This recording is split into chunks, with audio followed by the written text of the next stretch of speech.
아침에 나로 주의 인자한 말씀을 듣게 하소서.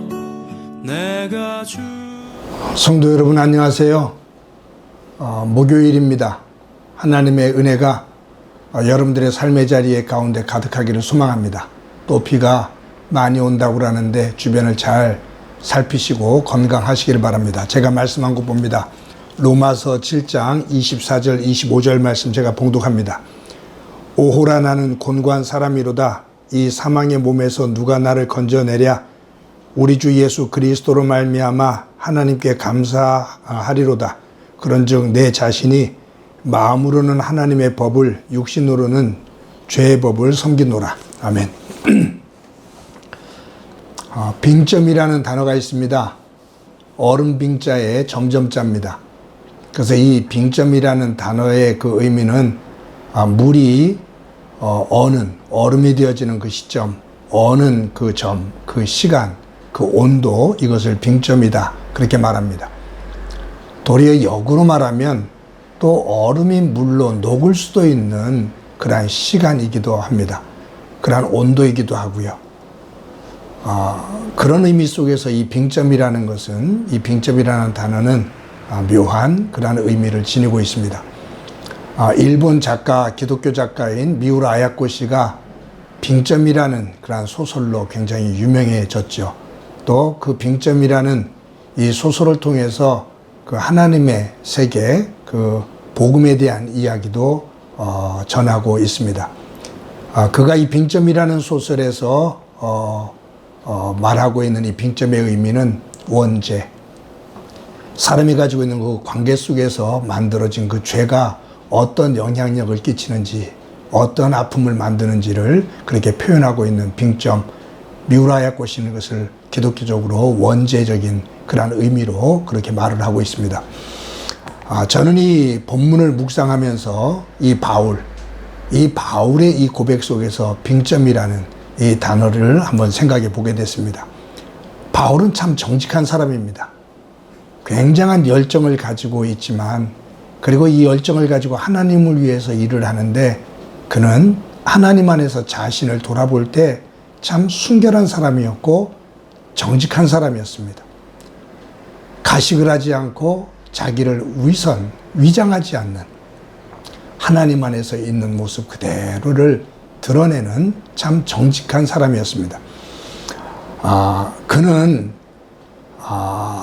초대교회의 사도들 가운데 어느 사도보다도 뛰어난 그 역할을 했고, 또 초대교회 많은 성도들이 그를 인정했고, 그의 사역의 권위와 그의 말씀 또한 그의 영적인 권위를 따르며 순종을 했습니다.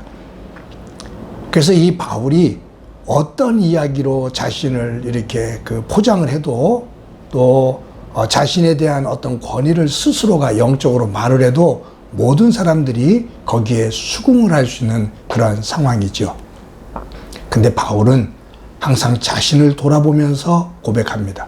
어제도 보았지만 나는 항상 머리로서는 선한 생각을 하는데 내 행동은 돌아보면 악을 행하고 있다.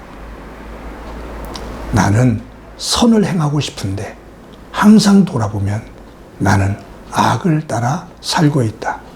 내 안에는 두 마음이 있다. 그 말이에요. 여러분, 그러면서 이 바울이 그런 자신의 모습을 고백하면서 오호라 나는 곤고한 자로다. 24절에서 고백하는 거죠. 오호라 나는 곤고한 사람이로다. 이 사망의 몸에서 누가 나를 건져내랴. 내가 하나님의 율법을 내 온몸으로 지키며 선하게 살고 싶은데, 마음은 그런데, 생각은 그런데, 내 몸이 따라가는 것을 보면 본능에 따라 육의 것을 쫓고 악의 것을 쫓고 이기적이고 게으르고 편한 것을 쫓는 내 모습을 본다. 이율배반적인 모습을 본다. 이 곤고한, 이 사망의 사람, 이 곤고한 사람, 나를 누가 구원해내랴 라고 자신 스스로가 자신의 모습을 보고 탄식을 합니다. 바울은 자기 안에 있는 빙점을 본 거죠. 내가 스스로 해결할 수 없는 죄의 모습, 원죄의 모습을 바울은 보고 있는 겁니다. 이것을 아무리 내가 해결하려고 해도 내 능력 가지고서는 도저히 해결할 수가 없다. 이 죄 문제를 해결하지 못하니 누가 나의 이 사망의 골짜기에서 몸에서 나를 건져내겠느냐 그 말이에요. 여러분, 우스갯소리로 이 조폭이 강도짓을 하다가 잡혀서 경찰서에 끌려가요. 경찰들이 이 사람을 수색하기 위해서 우통을 벗게 합니다. 근데 우통을 벗으니까 온몸에 문신이 가득 새겨 있어요. 근데 이 가슴에 뭐라고 새겨 있냐면 착하게 살자라고 크게 새겨져 있어요. 조폭도 착하게 살아야 된다라는 것을 아는 거예요. 그래서 가슴에다가 착하게 살자라고 새겨요. 그런데 마음 같지 않게 생각은 착하게 살아야 된다는 것을 아는데 행동은 그게 되지를 않아요. 이게 어찌 보면 저와 여러분의 모습이고, 이것을 깨닫게 된, 자신의 한계를 깨닫게 된 바울은 오호라, 나는 곤고한 사람이로다. 이 사망의 몸에서 누가 나를 건져내랴 라고 탄식을 하고 있는 거죠. 사랑하는 성도 여러분, 일반적인 사람들은 선과 악, 이 두 가지가 혼선이 와도 선이라는 것, 악이라는 것을 알고 있지만 이 두 가지가 갈등을 일으킬 때 이 갈등을 심한 갈등으로 느끼지를 못해요. 그런데 우리가 말하는 성자들, 거룩한 사람이라고 말하는 사람들은 이 선과 악의 갈등, 범인들은 큰 것만을 가질 때, 큰 선과 큰 악의 갈등이 있을 때만 이것을 갈등으로 느끼는데 사소한 것들은 느끼지도 못해요. 근데 성자들은 조그마한 선과 악의 다툼 속에서도 갈등을 느껴요. 그래서 성자의 삶은 굉장히 힘든 삶이었을 것 같아요. 살아가는 데 있어서 하나님 앞에서 자신이 죄인임을 더 고백하는, 사도 바울처럼 나는 괴수 중에 괴수라고 고백했던 것처럼 성자들의 모습은 자신의 약함을 고백하는 사람들일 것 같아요. 사랑하는 성도 여러분, 오늘도 바울은 오호라, 나는 곤고한 사람이로다. 이 사망의 몸에서 누가 나를 건져내겠는가? 내 스스로 해결할 수 없는 이 죄 문제를 누가 해결해 주겠는가? 그러면서 바로 다음 본문에서 그렇게 말하죠. 하나님께 감사하리로다. 우리 주 예수 그리스도로 말미암아 구원을 주신 하나님께 감사하리로다. 이 표현이 나중에 나의 나됨은 하나님의 은혜다라는 고백으로 표현이 됩니다. 오늘도 하나님의 은혜를 덧입어 하나님의 백성으로 하나님께 감사하며 영광 돌리며 살아가는 소중한 날이 되기를 소망합니다. 나를 통해, 내 삶을 통해 그 속에서 하나님의 영광이 빛나는 삶, 그 삶이 저와 여러분의 삶이 되어지기를 주님의 이름으로 간절히 소망합니다. 한번 기도합니다. 하나님 감사합니다. 우리에게 내 스스로가 해결할 수 없는 영적인 원죄의 빙점이 있음을 주님 앞에 고백합니다. 주님, 죄로 얼어붙는 그 시점, 그 원죄를 내 스스로가 해결할 수 없는 능력이 없음을 또한 주님 앞에 고백합니다.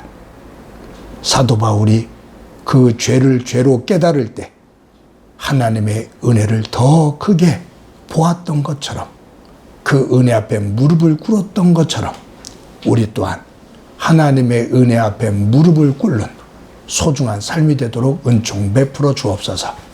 오늘도 나의 나됨이 하나님의 은혜임을 고백하는 소중한 날 되게 하옵소서.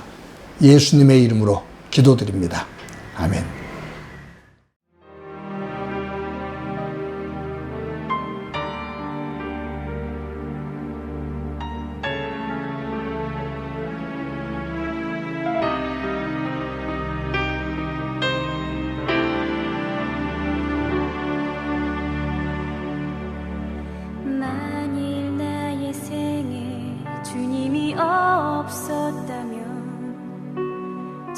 지금 내 모습이 이대로 남아있을까.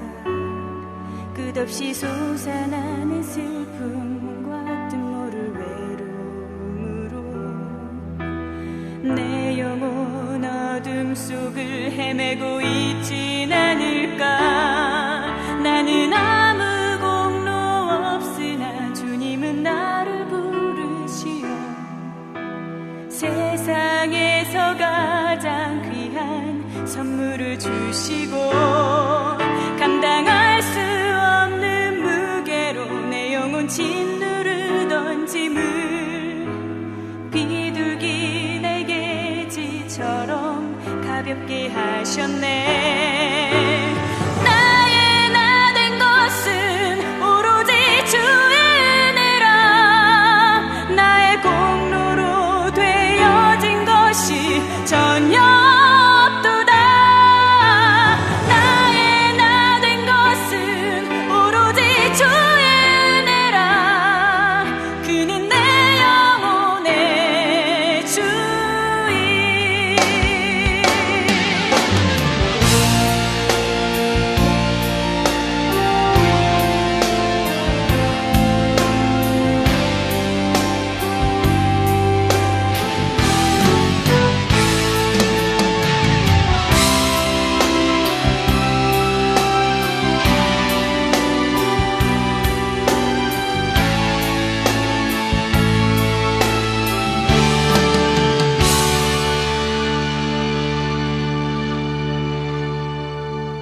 만일 나의 생에 주님이 없었다면 지금 내 모습이 이대로 남아있을까. 끝없이 오고 가는 인생 그 뜻모를 삶의 의미를 헛된 곳에서 찾아 헤매고 있진 않을까. 나는 갈 길을 몰랐으나 주님은 나를 이끄시어 가장 복된 삶의 길을 가르쳐 주시고